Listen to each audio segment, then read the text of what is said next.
Então, governador, antes de tudo, obrigada por ter aceitado esse convite e seja bem-vindo aqui ao Antagonista. Primeiro, eu queria perguntar para o senhor, eu queria que o senhor fizesse uma espécie de avaliação mesmo sobre o PSB nesse momento. A gente teve uma reunião do partido na semana passada, que foi aprovada algumas questões e posicionamentos da sigla em relação a uma federação com o PDT. Como é que o senhor situa o PSB nesse momento da política brasileira? Bem, foi uma boa reunião. Primeiro, obrigado por a gente estar conversando um pouco aqui com você e com o antagonista. Uma boa reunião onde a gente definiu, de fato, uma análise. Foi a primeira reunião da executiva após a eleição, onde nós presencialmente estivemos juntos e fizemos uma avaliação. O resultado do partido para a Câmara dos Deputados foi, em termos de número de deputados, menor do que o esperado. Em termos de voto, nós tivemos 1 milhão a menos de voto do que na eleição de 2018. Então, nós tivemos 5 milhões e pouco na eleição passada, 4 milhões e pouco nesta eleição, mas o número de deputados, pela regra, acabou sendo menor do que a gente esperava. Então, fizemos uma análise, a polarização política brasileira e a nacionalização do processo eleitoral, isso acabou prejudicando o PSD, que estava com o presidente Lula, mas é um partido que também discutiu outras alternativas antes, uma terceira via. Então, essa polarização acabou prejudicando os candidatos do PSB. Também o pragmatismo da eleição, o orçamento secreto, os partidos que estiveram vinculados a esse movimento pragmático de orçamento, de recurso para os municípios, esses partidos acabaram também tendo um resultado melhor. Então, fizemos uma análise, uma autocrítica, a fragilidade partidária também em alguns locais. Uma autocrítica, então era necessário fazer essa autocrítica, porque para a gente poder recuperar aquilo que a gente perdeu, a gente tem que analisar, ver nossas dificuldades, nossos defeitos. Mas também avançamos para o debate da federação. Se for pelo PSB, nós faremos uma federação com o PDT e com Solidariedade. Então, da nossa parte, faremos agora. Só não faremos agora se os partidos não quiserem fazer. Alguns estão dizendo que é melhor fazer depois da eleição. Eu acho que é melhor fazer agora, porque a hora que você faz uma federação envolvendo 3 partidos, você chega a 38 deputados com esses 3 partidos, você se torna um polo de atração para novas lideranças, para incentivar candidaturas a prefeitos. Então, eu sou defensor que a gente faça logo a federação com o PDT e com Solidariedade, e é isso que nós vamos trabalhar. O partido se situa num campo democrático de centro-esquerda, é um partido que está presente, né, no governo do presidente Lula, com o vice-presidente, com os ministros. Queremos que, de fato, o governo do presidente Lula seja um governo que dê resultado para a população brasileira. A gente tem o fator Ciro e a gente tem também um fator Alckmin, né? Alckmin hoje é um vice-presidente, mas é um vice-presidente com destaque. Como é que o senhor avalia o PSB nessa conjuntura? O PSB olhando para frente, qual vai ser o papel do partido, qual vai ser a posição do partido nesse xadrez? O PSB pretende se colocar como um protagonista nas próximas eleições presidenciais, como um partido de apoio. Esse assunto também, imagino que ele passa pela discussão da federação. Como é que o senhor vê isso? Ele passa pela discussão da federação, mas ele não é essencial neste momento. Mesmo que a gente esteja juntos, mesmo que a gente aponte com a federação, que nós estaremos juntos em 2026. Né? Então, nós estaremos juntos. Se essa federação vai ter candidatura a presidente, se vai apoiar uma outra candidatura, é muito difícil a gente dizer. E se a gente amarrar essas posições futuras numa decisão do presente, a gente não toma as decisões. E se nós ficarmos numa posição conservadora de não tomarmos as decisões, não sermos audaciosos, nós vamos perder espaço na política nacional. Nós já perdemos espaço em 2022. Então, a gente tem que recuperar esses espaços. A federação é um incentivo, é um instrumento que a gente tem de animar as pessoas no processo eleitoral de 24 e de 26, porque 2026 a gente tem que discutir se o presidente Lula chegou bem lá, se ele vai ser candidato à reeleição, se ele não vai ser, quem será. Então, assim, há muitas dúvidas para 2026, dúvidas naturais, né, que exigem que a gente tome decisões agora, porque as decisões de agora vão nos preparar ou para um projeto próprio, ou para estarmos aliados a alguma outra candidatura, mas sempre buscando o fortalecimento das instituições. O que nós assistimos em 2022 foi um risco às instituições. E, eu repito, assim, o presidente Bolsonaro perdeu a eleição, mas ele mostrou força. Então, o bolsonarismo tem força. E isso não se apaga por causa de uma derrota. A força política de uma prática bolsonarista, ela continua.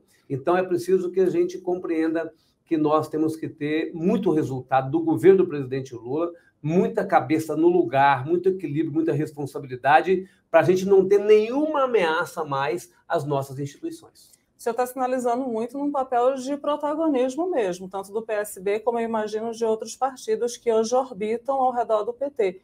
Qual é o desafio, e aí, se possível, até com exemplos concretos, com pautas concretas, que tem que ser debatidas, que tem que ser enfrentadas? Qual é o desafio desses partidos hoje que estão na órbita do PT para eles manterem-se competitivos com autonomia? Porque o PT, diga-se o que quiser, mas o PT é um partido que costuma ofuscar aliados. Ele é muito territorialista com os seus. A gente está vendo aqui o próprio governo com a dificuldade de montar nomes, porque existe esse territorialismo. Qual é o desafio dos partidos de esquerda para se manterem como protagonistas, mesmo sendo aliados do PT hoje? Tendo iniciativa. Não existe partido, não existe partido sem protagonismo. Se você perder o protagonismo, você vai se transformar numa sigla satélite de alguém. Então, assim, é preciso que os partidos tenham protagonismo. A federação, por exemplo, é uma ação protagonista do PSB, do PDT e do Solidariedade. Para quê? Aliado ao governo do presidente Lula, aliado ao PT, como já fomos na eleição de 2022, mas também com capacidade de aliar e com capacidade de apresentar candidaturas numa eleição municipal, por exemplo. Então, por que nós não fizemos uma aliança, por que nós não fizemos uma federação com o Partido dos Trabalhadores? Porque, de fato, nós teríamos tido muito menos votos, né? Número de votos, poderiam até ter conseguido eleger alguns deputados a mais, mas com menor quantidade de votos, o partido perderia muito a sua autonomia pelo tamanho do Partido dos Trabalhadores. Então, assim, agora são os nossos parlamentares no Congresso Nacional tendo iniciativa, são os governadores como eu tendo iniciativas e projetos e programas que tenham sintonia com a sociedade, são os nossos ministros, né, o vice-presidente Alckmin, o Márcio França, o Flávio Dino, terem resultados bons daquilo que estão fazendo, porque é resultado do governo do presidente, mas são lideranças importantes do Partido Socialista Brasileiro. Então, essas iniciativas de fatos concretos para a sociedade brasileira que torna uma liderança e essa liderança carrega consigo o partido para posições de mais destaques. É lógico que o debate hoje, e o grande desafio que a gente tem hoje, é discutir temas que chame a sociedade para discutir junto, que tem interesse da sociedade, como, por exemplo, a redução da pobreza, o combate à fome, o tema de mudanças climáticas, de preservação da biodiversidade, são temas importantíssimos. Inovação, educação, que um partido democrático como o nosso precisa estar sempre com bons resultados, onde tiver militante e liderança exercendo um papel. O senhor falou da questão das mudanças climáticas, o senhor agora está assumindo a presidência de um consórcio que trata justamente disso, não é? Qual deve ser o papel desse consórcio? O que é que vocês devem debater? E também, esse consórcio, de alguma forma, deve entrar no assunto Acordo Mercosul-União Europeia? Eu assumi a presidência do consórcio, agradeço muito aos governadores, né, que me indicaram para presidir o consórcio neste momento. O consórcio Brasil Verde, que é o consórcio dos governadores pelo clima, é um consórcio que tem um papel político, de articulação com o Congresso Nacional, de articulação com o governo federal, de participação nos fóruns internacionais, levando as mensagens dos entes subnacionais, né, no debate nacional, da construção em cada estado de programas de mudanças climáticas, da construção em cada estado de planos de neutralidade de carbono e a gente cumprir a nossa tarefa. Eu não posso só cobrar do presidente da República que o presidente da República tome iniciativas com relação à redução das emissões, obras de adaptação. Eu sou governador e eu tenho que cumprir a minha parte. Eu tenho que cumprir a minha parte na fiscalização do desmatamento, cumprir a minha parte no incentivo à energia renovável, cumprir a minha parte em financiar obras de prevenção às mudanças climáticas. Então, eu tenho uma tarefa que eu tenho que exercê-la para ajudar o Brasil a alcançar as suas metas de reflorestamento, de redução das emissões, que foram assumidas na COP de Paris, em 2015, e que são metas que estão colocadas para o nosso país. Então, é um papel de incentivo a políticas públicas, de implantação de políticas públicas e de articulação política. É lógico que isso tem a ver com relações bilaterais e multilaterais, como, por exemplo, União Europeia e Mercosul. Por que não foi consolidado esse acordo?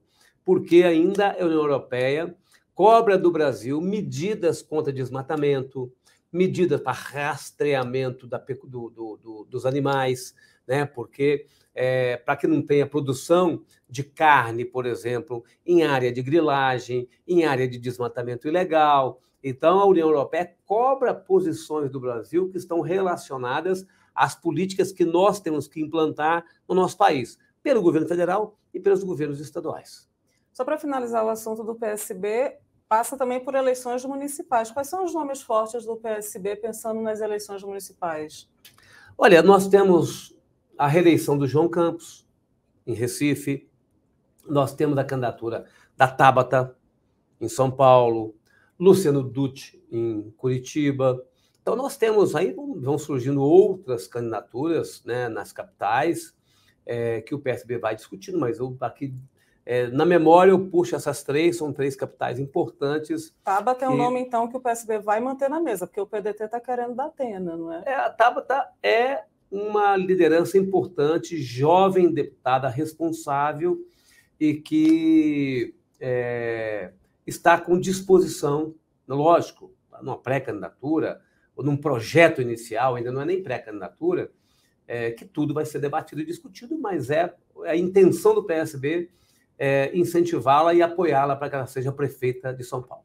Perfeito. Eu queria agora mudar um pouquinho, que nem a gente conversou antes. O senhor foi eleito num estado que é um estado que deu vitória ao PL em várias cidades. Eu queria que o senhor me fizesse uma avaliação do governo Lula, considerando todo o histórico de campanha, que o senhor mesmo citou agora há pouco, foi uma campanha polarizada. E aí eu vou fazer até uma comparação. Assim como o Lula, o senhor está no terceiro mandato de chefe de executivo. Então, sabe como é que é o desafio de manter uma continuidade e, ao mesmo tempo, apresentar coisas novas. É verdade. Como é que o senhor avalia o governo do presidente Lula nesses 3 meses? Avalio positivamente, né? O principal desafio do presidente Lula, naturalmente, foi,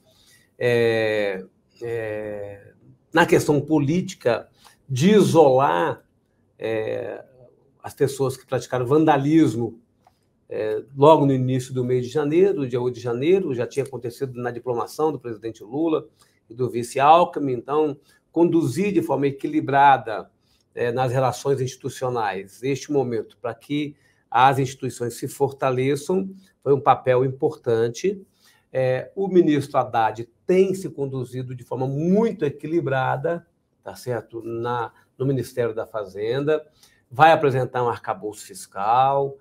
O presidente Lula, na minha avaliação, ele também está mais sereno. Começou naturalmente. Você está achando ele mais sereno? Estou achando mais sereno. Começou naturalmente até com as pressões todas políticas, mais ansioso, é natural, mas ele está mais sereno.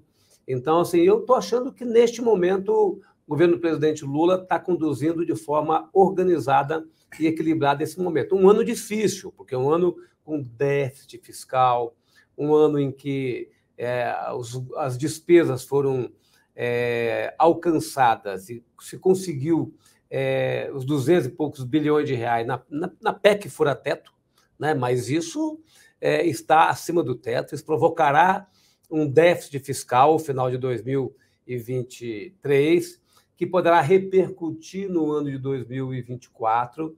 Então, assim, você ter serenidade na condução agora, para que a taxa de juros, com as medidas tomadas pelo governo, com sinais claros de responsabilidade fiscal, possa reduzir a desconfiança e o Banco Central ter capacidade de reduzir os juros é fundamental. Acho que nós estabilizamos a política educacional, né? Você tem hoje o ministro Camilo conduzindo na relação com os estados, com os municípios. Nós estabilizamos no Ministério da Saúde, 2 ministérios que tivemos muitos problemas no governo do presidente Bolsonaro. As relações federativas voltaram, então tem conversa com os governadores, tem conversa com os prefeitos. Então, assim, nós estamos com 2 meses e pouco 2 meses e meio, praticamente, de governo, e as coisas estão no lugar, sem resultados ainda, mas com chance da gente continuar com um bom ambiente de diálogo. O senhor falou da questão da composição do governo.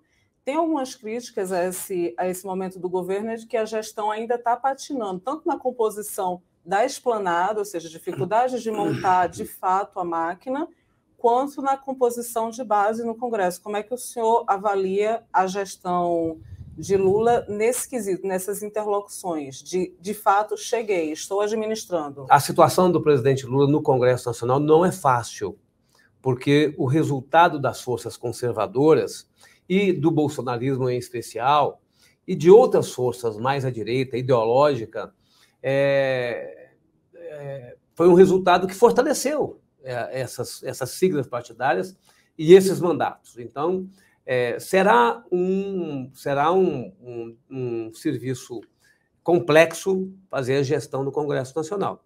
Isso, naturalmente, reproduz no governo. Tanto é que o presidente Lula, né, teve que fazer aí uma ginástica de composição de governo para buscar a base. Só que a indicação das pessoas não leva automaticamente à consolidação da base. Esses ministros, com a articulação política do governo, com o próprio presidente Lula, com o vice Alckmin, vão ter que ir construindo essa base. Isso repercute na demora na ocupação dos cargos nos estados, né, em cada região.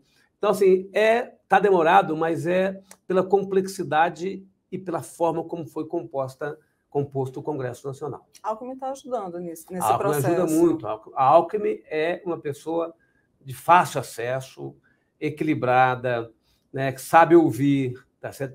Tem ajudado muito o presidente Lula. O senhor está aqui em Brasília essa semana, o senhor esteve com o Alckmin, imagino. Conversou com ele, conte um pouquinho para a gente como foi a conversa. Falou sobre o quê? Teto fiscal. Todo mundo está atrás hoje do teto fiscal. Todo mundo está mais lógico. Ele naturalmente deve ter conhecimento, mas ele não pode relatar qual é o escopo, qual é o formato do teto fiscal. Mas ele sabe, o Alckmin reproduziu um pouco daquilo que eu estou falando agora. Assim, a gente fala porque também vai conversando com as pessoas. Ele sabe que este ano é um ano que o Brasil conseguiu autorização para investir, né, seja em obras, seja em programas sociais, mas sabe que também tem que avançar bem em 2023 para que haja redução das taxas de juros, e a taxa de juros não reduz no grito, né, na pancada, no soco, com atitudes do governo, com confiança das pessoas no governo, para que, havendo redução da taxa de juros, reduz o comprometimento com a dívida pública e isso libere orçamento para o ano de 2024. Então, você tem orçamento para 2023, mas você não tem ainda hoje um orçamento para 2024. Você não está autorizado a gastar acima desse teto que está aí em 2024. Então, tem aí uma tarefa do governo a ser feita. Então, ele relatou um pouco dessa conjuntura econômica e política, tá certo? Que nós estamos conversando sobre ela aqui. Ele falou novamente sobre a questão das taxas de juros, da necessidade de Ele falou sobre a necessidade da gente ter sucesso na política econômica, aí envolve a questão da taxa de juros, naturalmente, né? Porque é o que vai dar oxigênio ao governo para os próximos anos e implementar aquilo que se comprometeu com a sociedade brasileira. A cisma do governo com Campos Neto. A gente viu agora que a CAI aprovou para ouvir Campos Neto no Senado. Como é que o senhor vê essas declarações contra o presidente do Banco Central, quando a gente fala de taxas de juros? Eu acho que já esteve acima do tom, mas agora está voltando à normalidade. A autonomia do Banco Central não será alterada, não tem nem ambiente no Congresso, nem na sociedade para poder fazer esse passo atrás, para dar esse passo atrás, tá certo? Agora, estou vendo o ministro Haddad e a ministra Tebet dialogando com o presidente do Banco Central de forma rotineira, né? Acho que essas conversas vão tirando um pouco das desconfianças nessas relações. O Geraldo Alckmin também está tendo um papel chave no debate sobre a reforma tributária. Ele tem se reunido com alguns setores que são mais arísticos ao PT e tudo mais. Eu queria saber agora, o senhor, como governador, que pontos da reforma tributária, dos dois textos que estão em discussão no Congresso, eles precisam ser observados com mais rigor, e aí pensando no lado dos estados. Por exemplo, a gente tem a questão do IVA, que é um ponto que o governo está batendo em cima. O senhor é favorável, é contra? E que outros pontos? A gente precisa primeiro dizer que votar um novo sistema tributário nacional é muito importante para o Brasil. Outros países já votaram em direção ao imposto de valor agregado, no nosso caso aqui, o imposto de bens e serviços, o IBS, mas é o conceito, né, de você aglutinar tributos sobre o consumo num tributo único. Então, isso já foi feito em outros países, mais recentemente, foi feito há décadas. Então, esse passo é um passo importante. Só que a reforma tributária, todo mundo acha importante, mas na hora de votar, não vota. Né? Eu sempre conto que é a história do ponto de ônibus. Todo mundo quer um ponto de ônibus perto da sua casa, mas não quer em frente à sua casa, né? Para não gerar tumulto ali e aglomeração de pessoas. Então, a reforma tributária, todo mundo quer, mas a reforma tributária que não mexa naquilo que já está consolidado na nossa realidade, na nossa vida do dia a dia. Então, para nós, dos estados e dos municípios, o que é importante? Confiança de que nós não vamos ter perda de receita. Né? Que, para isso, tem que ter uma transição longa. E a proposta põe uma transição longa, não de implementação da reforma. A reforma vai ser implementada rápido, em 4, 5 anos, mas o efeito na receita para os estados e municípios vai ser até em 40 anos. Né? Para se tiver alguma mudança, você ir adaptando para poder ir se adequando à realidade. Então, não ter perda de receita para estado e município. Segundo, ter uma política de desenvolvimento regional. Porque hoje a gente faz desenvolvimento regional com incentivo fiscal. Você tem uma empresa, você vai para o Espírito Santo, concede um incentivo de redução do ICMS, porque você vai para o estado do Espírito Santo, mesmo vendendo para São Paulo. São Paulo é um grande centro consumidor. Mas o que eu te incentivo compensa esse desvio logístico. Então, você se instala no Espírito Santo. Então, eu uso o incentivo fiscal como mecanismo de desenvolvimento. Né? Eu faço isso e todos os estados do Brasil fazem isso, inclusive São Paulo, que eu citei aqui como o estado mais poderoso do Brasil. Então, assim, ter uma política e um fundo de desenvolvimento regional que permita, né, que de forma diferenciada a gente possa incentivar o desenvolvimento em estados que não são centrais. Né? Estados das divisas do Brasil, né, estão lá no extremo norte ou no oeste, são estados que dependem de uma política pública para atrair emprego e renda para o seu estado. Esse é um ponto que deveria avançar sobre os textos que estão em discussão hoje, não é? Isso está colocado, mas está colocado ainda de forma superficial. Tem que aprofundar e dar segurança aos gestores com relação a essas duas políticas. Perfeito. Só para finalizar, voltando um pouco à questão da relação estados com o governo. A gente teve já 2 reuniões dos governadores com Lula. Eu queria saber um pouco sobre como foi o clima dessas reuniões. A gente sabe que tem governadores que eram bolsonaristas, tem governadores que eram muito aliados ao atual presidente Lula. Queria que o senhor relatasse um pouco como foi esse clima e como é que o senhor vê essa tentativa do governo de se aproximar novamente dos governadores. Acho bom o comportamento do governo federal de estabelecer uma relação com os 27 governadores. Lógico que você tem diferenças, você tem manifestações diferentes com relação ao governo, mas ninguém hoje descarta, ninguém desconhece de que mudou a relação, de que tem hoje, de fato, uma relação do presidente com os governadores. Nós tínhamos no governo do presidente Bolsonaro uma relação de uma parte dos ministros com os governadores, que eu não posso reclamar, ministros, né, como do Tarcísio, a ministra da Agricultura na época, o Ministério da Educação. Assim, a gente tinha uma relação, mas a gente não tinha a presença do presidente, porque o presidente tinha outro estilo. Então, hoje tem já um reconhecimento dessa presença. O ministro Rui Costa está se reunindo com as nossas equipes, a equipe dele com as nossas equipes, definindo as prioridades, obras que estão em andamento, obras que estão paradas, aquilo que é prioridade para os estados. Então, tem uma construção de uma agenda de investimento em infraestrutura no estado. Tem a construção de programas como Minha Casa Minha Vida, Bolsa Família, que a gente conecta os nossos programas a esse programa e a gente ganha agilidade. Fechamos agora o acordo, fechamos sim, está apontado para fechar o acordo do ressarcimento daquilo que a gente perdeu em 2022 com relação ao ICMS. Conseguiram avançar nesse assunto? Estão chegando a um consenso? Estão chegando a um consenso de 2022. Não sei se isso será suficiente para fechar o acordo. O governo federal vai nos repor 26,9 bilhões de reais durante o nosso governo. Não é tudo de uma vez, durante o nosso governo. Então, tem um valor fechado. Estamos caminhando bem para fechar o que está na lei 194, 192, para a gente poder ter esse ressarcimento de 2022. Então, está chegando a esse consenso sobre esse valor de 26, porque o valor era o grande impasse. Os governos estaduais queriam mais, nós queríamos mais, mas a gente até tinha chegado a 30, mas aí o governo chegou a quase 27, nós então fechamos lá essa posição. E aí, fracionado nos 4 anos? Fracionado nos 4 anos. Perfeito. Quais são as prioridades do Espírito Santo hoje quando vocês chegam para reuniões com a União? Quais são os pleitos que são colocados na mesa?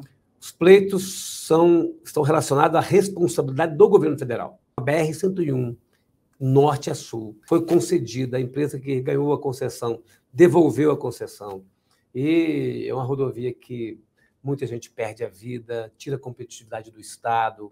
Então, assim, duplicação da BR-101, duplicação da BR-262, que liga o Espírito Santo para Belo Horizonte, para Mato Grosso, para Minas Gerais, Mato Grosso do Sul, 259, investimento na área portuária, ferroviária. Então, são investimentos em logística, porque o nosso estado é um estado pequeno em população, em território, mas é o estado mais eficiente em termos de gestão fiscal. Quer ver que nós temos um fundo soberano, o único estado que tem fundo soberano no Brasil é o estado do Espírito Santo. Então, a gente reserva uma parte da receita de royalties de petróleo para atrair outros negócios em outras áreas, para a gente não ficar dependente do petróleo. Nós somos nota A na gestão fiscal desde 2012, quando eu governei o estado pela primeira vez. Então, é um estado que é um bom exemplo de gestão da máquina pública, mas é um estado que precisa de solução do governo federal. Nós, que somos pequenos em consumo, em população, temos 4.200.000 habitantes, nós temos que ser um estado que tenha capacidade de levar o Brasil a se comunicar com o mundo pelo Espírito Santo e de levar o mundo a se comunicar com o Brasil pelo Espírito Santo. Então, temos que ter boa logística. Para isso, este é um assunto e é um tema prioritário e importante para o desenvolvimento do Espírito Santo. O governo tem falado em obras paralisadas, em retomada. Vocês chegaram a apresentar algum número de quanto que precisaria de aporte para avançar nessa pauta? Essa pauta é deles. Deles que eu falo é do governo federal, sim, porque a BR-101 é da responsabilidade do governo.